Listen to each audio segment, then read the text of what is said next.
भगवान श्री कृष्ण का गोवर्धन पर्वत को धारण करना। सुखदेव जी बोले, हे राजन परीक्षित, वृंदावन में श्री कृष्ण और बलराम जी ने एक दिन देखा कि सभी गोप किसी यज्ञ की तैयारी में लगे।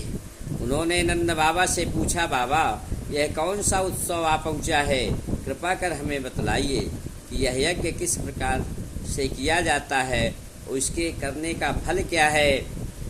कुछ लोग समझ बूझ कर कर्मों का अनुष्ठान करते हैं, पर बहुत से लोग बिना समझे ही कर्मों में लग जाते हैं। उनमें समझ बूझ कर कर्म करने वाले ही विशेषकर सफल होते हैं। अभी जो कुछ आप लोग करने जा रहे हैं, क्या वह शास्त्र सम्मत है? नंद बाबा ने उत्तर दिया, बेटा, इंद्र देवता मेघों के स्वामी है, सबको तृप्त करने वाला जीवन दाता जल इंद्रदेव ही बरसाते। हर वर्ष इस समय उन्हीं मेघपति इंद्र की हम लोग पूजा करते हैं। जिन सामग्रियों से यह यज्ञ होता है वे भी इन्हीं के बरसाए जल से उत्पन्न होती हैं। यह हमारी कुल परंपरा का धर्म है। बालक श्री कृष्ण ने उपदेश सा करते हुए बूढ़े नंद बाबा से कहा कि बाबा, प्राणी अपने कर्मों से ही जन्म और मृत्यु को पाता है। उसे अपने कर्मों के अनुसार ही सुख दुख भय और मंगल की प्राप्ति होती रहती है। यदि कर्मों को ही सब कुछ मानकर उससे भिन्न जीवों को कर्म फल देने वाला ईश्वर माना जाए तो वह कर्म करने वाले को ही उनके कर्म के अनुसार फल दे सकता है। कर्म ना करने वालों पर उनकी प्रभुता कुछ नहीं चलने की। यदि सभी प्राणी अपने कर्मों के फल ही भोग रहे हैं तो हमें इंद्र की क्या आवश्यकता है। जब वह पूर्व संस्कार के अनुसार मिलने वाले कर्म फल को बदल नहीं सकता, तब उसी से क्या प्रयोजन। मनुष्य को उचित है कि पूर्व संस्कारों के अनुसार अपने वर्ण तथा आश्रम के अनुकूल धर्मों का पालन करता हुआ कर्म का ही आदर करे। सत्व रज और तमोगुण की प्रेरणा से ही मेघ सर्वत्र जल बरसाते हैं।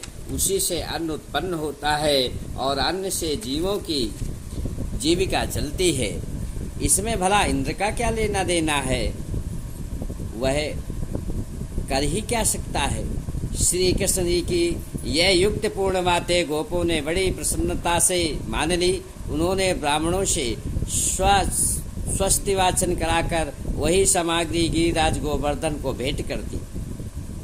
कुछ काल बाद वे श्री कृष्ण के साथ ब्रज लौटे आए। जब यह बात इंद्र को विदित हुई तब उसे बड़ा क्रोध आया। उसे अपने पद का अभिमान था। वह अपने आप को त्रिलोक का ईश्वर समझता था। अतः उसने प्रलयंकारी मेघों को ब्रज पर बरसने की आज्ञा दे दी और स्वयं भी नंद के ब्रज का नाश करने के लिए पराक्रमी मरुदगणों के साथ वहां पहुंचा। इंद्र की आज्ञा से मेघ ब्रज पर अत्यंत वेग से मूसलाधार पानी बरसाने लगे। चारों ओर जलियां चपकने लगी। प्रचंड आंधी के साथ ओले बरसने लगे और ब्रजभूमि का कोना कोना पानी से भर गया। सब गोप व्याकुल होकर श्री कृष्ण की शरण में आए। भगवान ने जब देखा कि वर्षा, ठंड और ओलों के आघात से सारे गोप पीड़ित हो रहे हैं, तब उन्होंने उनकी रक्षा करने और उसे निभाने की अपनी प्रतिज्ञा स्मरण कर खेल ही खेल में गिरिराज गोवर्धन को उखाड़कर उसे बाएं हाथ पर एक उंगली पर धारण कर दिया। उन्होंने गोपों से अपनी गौवें और सामग्रियों के साथ उसी पर्वत के नीचे निर्भय हो आ जाने को कहा। भगवान के आदेश से गोप अपने अपने गोधन के साथ गोवर्धन के नीचे आ खड़े हो गए। श्री कृष्ण ने 7 दिनों तक उस पर्वत को उसी प्रकार उठाए रखा। श्री कृष्ण का यह प्रभाव देखकर इंद्र के आश्चर्य का ठिकाना न रहा। उसने मेघों को और उत्पात करने से रोक दिया।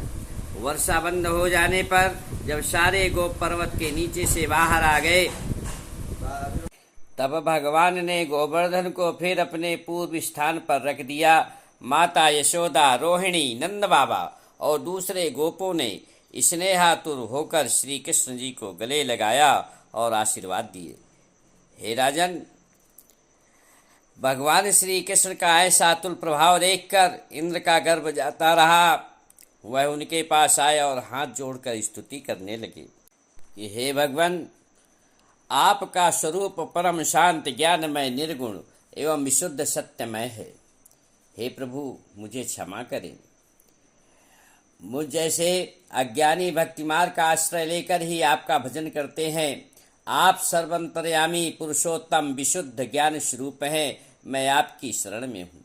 देवराज इंद्र ने जब भगवान श्री कृष्ण की इस प्रकार से स्तुति की, तब उन्होंने कहा, इंद्र, तुम ऐश्वर्य मत से मतवाले हो रहे थे, इसलिए मैंने तुम्हारा मानभंग करके तुम पर अनुग्रह ही किया है।